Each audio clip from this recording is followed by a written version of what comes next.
G'day listeners. In this podcast, we talk about discipline. Now, there's lots of podcasts all over the internet around this topic, but Michelle and I share our opinion on where our discipline came from, different ways of looking at it so that you can increase it, and how it's going to help you become best friends with your future self. Enjoy.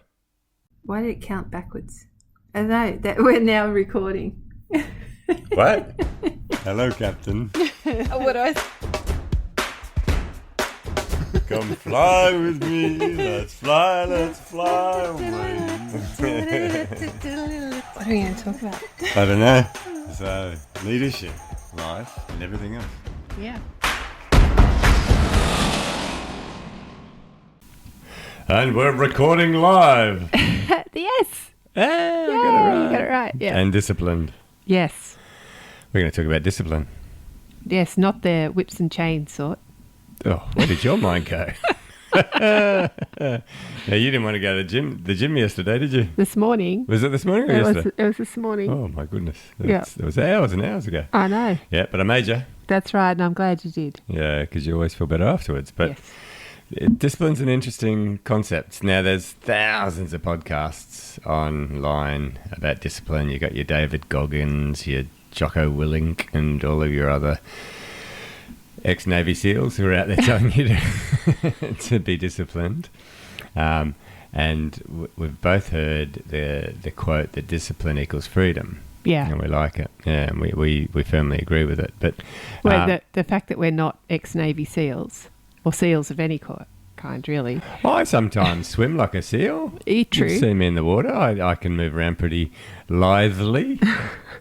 But we were thinking how it applies to everyday life and everyday people. And everyday people rather than your David Elite. Goggins who gets Correct. up at 4 o'clock and runs a marathon. Yes. And Jocko Willink, who is in the gym at 4 o'clock sweating it away. Yeah. So it's an interesting concept, but can we start with how it's a version of self-love? Yes. Yeah. I like this. I relate to this. Yeah. So as parents, one of the things that we do is we stop our kids doing what we know is not healthy for them. Yes. Like eating buckets of chocolate and unhealthy things for breakfast, lunch and dinner. Yeah, or staying up too late, or, maybe going swimming without a rashie, those sorts of things, because we're very fair-skinned. Yes. And we're doing it for them because we love them and we know that it's good for their future selves. Yes. That's, when they get older, they don't have skin cancer because they spent their life as pasty young white people out in the sun. Yeah. Yeah. And so we do it for them because they can't do it for themselves. But what happens when you get to an age where you're now reliant on you? That's the thing.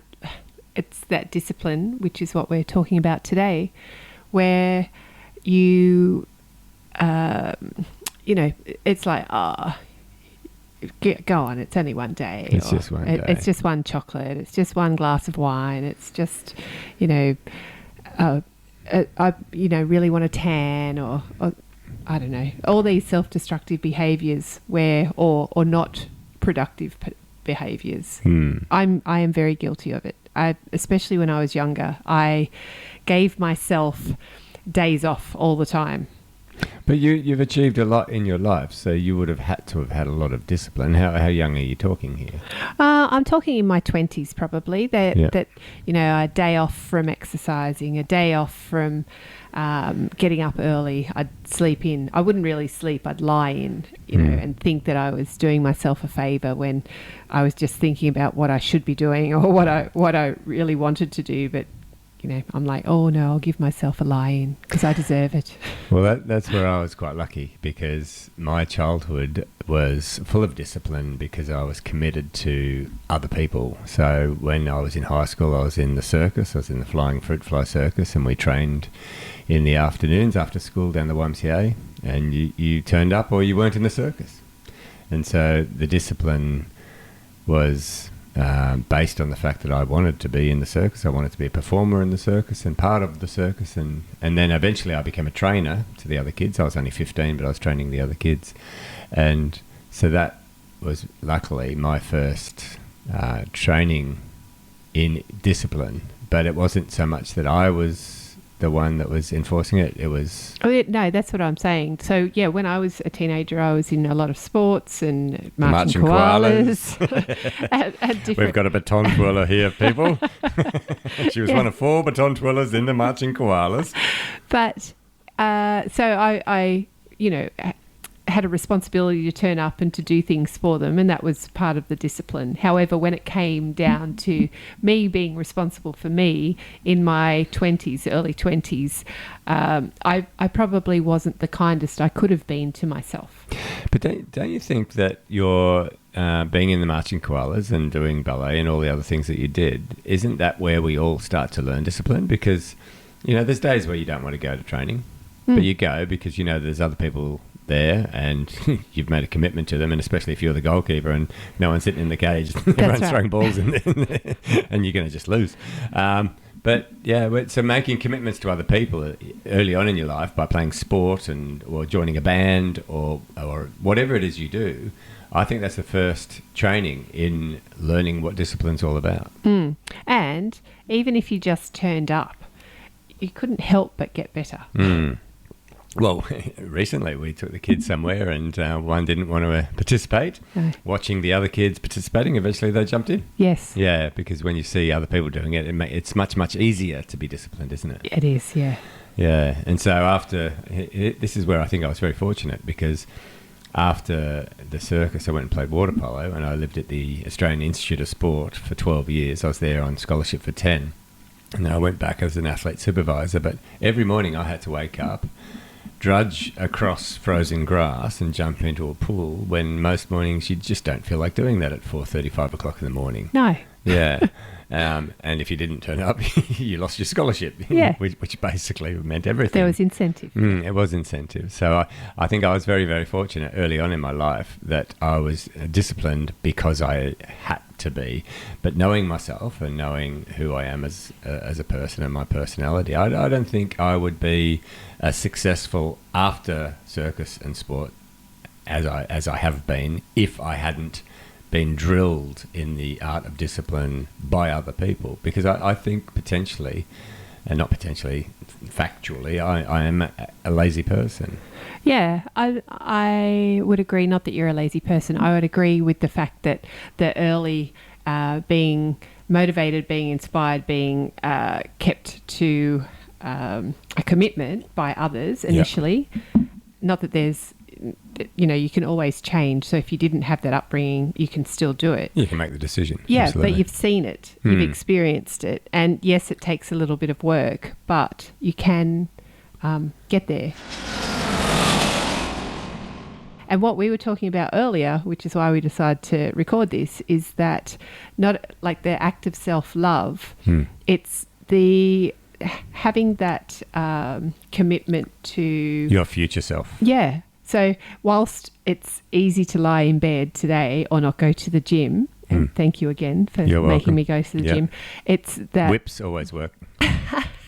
We weren't talking about that. Is the fact that I will be stronger and healthier and more... Live longer. Yeah, live longer. Live healthier longer. Because I didn't do one lie-in, you know. And people will say, oh, but it's only one day. But the thing is that one day becomes very easy to turn into more many days. So, and again, this is said so many times by other podcasters, that it's really about loving your future self. Yeah. So loving your future self means doing the hard work now so that your future self benefits. Yeah, so the discipline. You just write it on the wall. And I think the last podcast you talked about how, changing your language so that rather than I'm bad at remembering names, I used to be bad at remembering names, but every day I am getting better at remembering names. Well, this is it's the same. It's the same with discipline. Yeah. That I'm lazy. I don't do that. I can't swim. Whatever is that I used to not be able to, but now I am. Every day. So it's that believing in, what was it that we said? It was about the actual. Oh yeah. So it's positive thinking it's accurate thinking with a positive bent or a positive slant. Yeah. Yeah. So I like teaching people that you need to make I am statements. Yes. Instead of I'm going to the gym, I have to, I want to, I should. I go to the gym. So it's a statement that this is what I do every morning. Yeah. And it reminds me of a podcast that I think we recorded once, but we didn't get to publish it because the actual technology failed. But about the difference between having goals and having rules. Yeah. Do you remember we recorded that? And we Yes. couldn't actually publish it. Yeah. And so my rule now is, rather than a goal, rather than something I aspire to do, my rule is that when I wake up, I have a cold shower. Yes. It wakes me up. It fills me with energy. I then go and grab our morning Live forever drink. and get the coffee machine started for when we're finishing our exercise. And so I have rules that I live by, not goals. And so this is an interesting way to become disciplined. I'll give you just a bit of a segue here. So I spoke to somebody about their challenge with alcohol, and they said that they have a glass or 2 or 3 or 4 every evening to wind down, to de-stress. And they said that they have difficulty reducing the amount of alcohol that they have. And I said, well, why don't you create a rule? Forget about your goals. Forget about having a goal. Forget about desiring to drink less alcohol. Why don't you make a rule? And just state the rule very clearly to yourself and to others. I have 1 glass now. That's my rule. I have 1 glass. Yeah. And then once you get that habit and that discipline, then you say, I only drink Fridays, Saturdays and Sundays. And again, I have 1 glass. And I haven't spoken to them since. So I'll have to reach out and see where they're at. But it's something that I can't remember who had mentioned it. But instead of having goals, create rules. Yeah. And that's where your discipline can come from. My rule is that when I wake up, I do 10 squats or 10 sit-ups or 10 push-ups. Or my rule is I have a cold shower. My rule is that after dinner, I take the family for a walk. Yeah. And that's one way to be disciplined, because it's easy to follow rules. Yes. It's more challenging to follow a goal. Well, it's in the future. It's the distant thing. So, yeah. And a rule is now, isn't it? Yes. My rule is. Yes. Not, at some stage I want to. Yeah. Yeah. So discipline is a way of loving your future self, because the actions that you take today are going to benefit you in the future. So it's like getting in a time machine, going forward 10, 20, 30, 40 years, however many years you've got left, and giving that person a hug and saying, hey, I've got you. Yeah. I've got you, mate. I'm gonna make sure that you're a healthy person, that you're a well-read person, that you're a person that has a good circle of friends. I've got you. Yeah. I know you're 40 or 50 years in the future, or you're 10 years in the future, or you're even 5 years in the future, but I've got you, mate. So if we could all spend some time doing that, so close our eyes, project ourselves 10 years in the future, a few more wrinkles, a few more grey hairs, but walk up to that version of you, put your arm around their shoulders and say, hey, I've got you. Yeah. Yeah. You're welcome. Yeah, and get a high five. Yeah. They'll go, oh, thank you so much for giving me this strength. Thank you so much for giving me this vitality. Thank you so much for giving me this wealth, because you were disciplined in saving. Yeah. And get a high five from that future self. That's what discipline is. Yeah. It's about projecting into the future and seeing, who do you want to be? Doing it even if you don't want to, because it's for the greater good ultimately. Yeah, and the greater good is you. Yes. I haven't gone down this path as deeply as what I am now in my mind, Michelle. I'm actually visualizing myself as an 80, 90-year-old man, and I'm thinking, well, what sort of experience do I want to have at that stage of my life? Do I want to be, old and decrepit and walking around on a cane or even in a wheelchair? Or do I want to be that youthful 80, 90-year-old who's still competing in, masters tournaments and, going for long walks in the morning, that sort of stuff? Yeah. No, that's the goal. And I think with the fact that we can live longer, I know we've discussed it before over our morning coffee out the front, but it's that thing of, you don't want the slow decline to death. We want the live life to the full and just drop off one day. Drop off one day, but at our peak fitness. Yeah. The other thing I've heard about discipline is that discipline equals freedom. Yes. Yeah. And this is a great concept. So, for example, if you are disciplined and you get your head down, your ass up, and you do the tasks that you have to do, that are a high priority for you, and you do them as soon as you can, then you will no longer be the slave to the urgency trap. Yeah, where you're always then thinking about it, so you don't actually get the freedom of having done it, like the freedom of it not being on your mind. Yeah. So the urgency trap is that we often put things off until they become urgent, then we do them under pressure, and we convince ourselves, hey, look at me, I'm working better under pressure. No, you're not just working. You're just working. It's the pressure that's making you work. And so that busy trap, that stressful busy trap, that'll go away if you have the discipline of doing the tasks early when they're not urgent. So that's an example of freedom. Just chipping away. Being productive is avoiding the slavery of the urgency trap. Yeah. I have to say I'm impressed with the effort that my son has done recently for an assignment at school.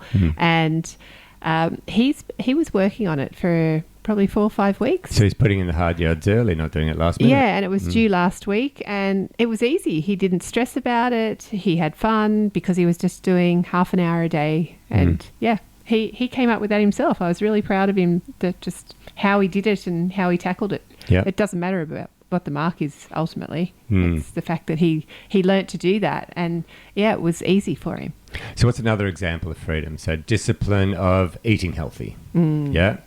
Is then going to avoid you being to the slave of ill health and poor health. Or the diet trap and all that, the yo-yo up and down. Yeah. It's where you then constantly thinking about food. It's just like, no, I eat healthy. Yeah. My rule is I eat healthy. Yeah. I eat things that grow and live. I don't eat things that are processed, for example. That would be a good rule. Yeah. Yeah. So the discipline of eating healthy avoids the slavery of obesity and ill health. What's another one? How's this? The discipline of having good quality time and date nights with your partner. Yes, rather than in front of the telly or on your phones or that sort of being not present. Yeah, avoids the slavery of a damaged relationship. Yeah. And the cost of divorce or whatever, ultimately. That's it. What's another one? So the discipline of connection with your kids. Yes. Sometimes it's really hard if you've had a long day, like a big day at work or a long day or something's happened, to switch off and give time to your kids or to, your loved ones and or friends. If you don't keep in touch with friends, it's a discipline. You need to make time to do it, and it shouldn't. A lot of people say, "Oh, you shouldn't have to." Like if it's real love or real friendship, it doesn't matter. Oh, you have to work on it. Someone has to work on it. Absolutely. So, and if you're both busy, it can just go by the wayside. So that avoids being a slave to loneliness. It's so true, isn't it? The discipline is freedom, because without discipline, you will be the slave to the consequence. Result. Yeah, the consequence. result. Yep. That you wouldn't want in your life.